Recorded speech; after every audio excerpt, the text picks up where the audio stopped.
तर मंडळी, आजचा व्हिडिओ थोडा सेन्सिटिव्ह आहे. हे पीरवाडी साताऱ्यातले डॉग आहे जे काय इंजर्ड झालं होतं ॲक्सिडेंटमुळं, आणि अर्ध्या तासात एका NGO कडून त्याला मदत भेटली होती, डॉग रेस्क्यू टीमकडून. आणि तसंच आपल्या एरियात पुण्यामध्ये जे की मी राहतो तिथं एक डॉग इंजर्ड होता, आणि रात्रीपासून ते पावसात होतं. तर काही दादांच्या मदतीने आणि मी सुद्धा त्याला एका शटरच्या बाहेर त्याला शेल्टर दिलं होतं रात्रभर, कारण का रात्री 11 वाजता कळाल्यामुळं रात्री काही हेल्प झाली नाही. पण सकाळी या दादांनी येऊन जे हेल्प केली आहे त्यासाठी खूप सारा धन्यवाद. असे लोक या जगात आहे, यामुळं हे जग चालते.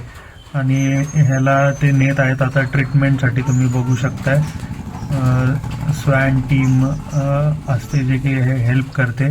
त्यांना काही डोनेशन द्यायला लागतात जे त्यांच्या ट्रीटमेंटसाठी युजफुल असतं. त्यांचं केलं आहे, दादा आले होते मदत करायला. त्यांनी चांगल्यापैकी हेल्प केली आहे, भरपूर काय माहिती दिली आहे. जे काय डोनेशन वगैरे आहे ते काय व्यवस्थित पोचवलेलं आहे. आणि आता ट्रीटमेंट होईल आणि ते डिटेल्स वगैरे सगळे मला शेअर करतील. धन्यवाद दादा.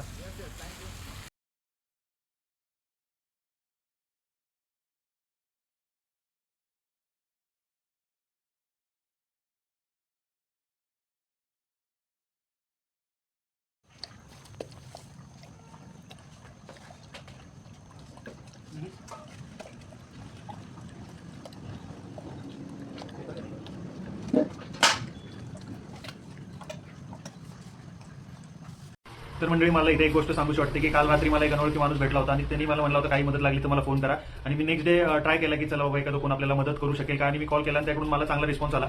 आणि त्यांनी हाफ डोनेशन स्पेंड केलं आणि मी हाफ केलं, जेणेकरून आम्ही त्या डॉगला ऍडमिट करू शकलो चांगल्या ठिकाणी आणि तिथं ट्रीटमेंट देऊ शकलो, जेणेकरून ते वाचेल.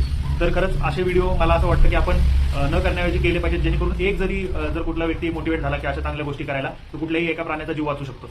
तर असेच तुम्ही पण चांगली कामं करत राहा. आणि धन्यवाद त्या दादाला की ते राईट टाइमला आले तिथं आणि त्यांनी हेल्प केली. तर एखाद्याला एखाद्या गोष्टीमधून चांगलं घ्यायचं असेल तर तो नक्कीच घेईल, पण एखाद्याला त्या गोष्टीतून काहीतरी वाईट काढायचं असेल, वाईट कमेंट करायची असेल तर तो तेच करणार. तर ही व्हिडिओ त्या लोकांसाठी आहे ज्यांना खरंच असं काहीतरी करूशी वाटेल प्राण्यांसाठी किंवा कुणासाठी तरी. तर त्यांच्यासाठी जेन्युइन व्हिडिओ आहे की जेणेकरून एखादा तरी यातून मोटिवेट व्हा.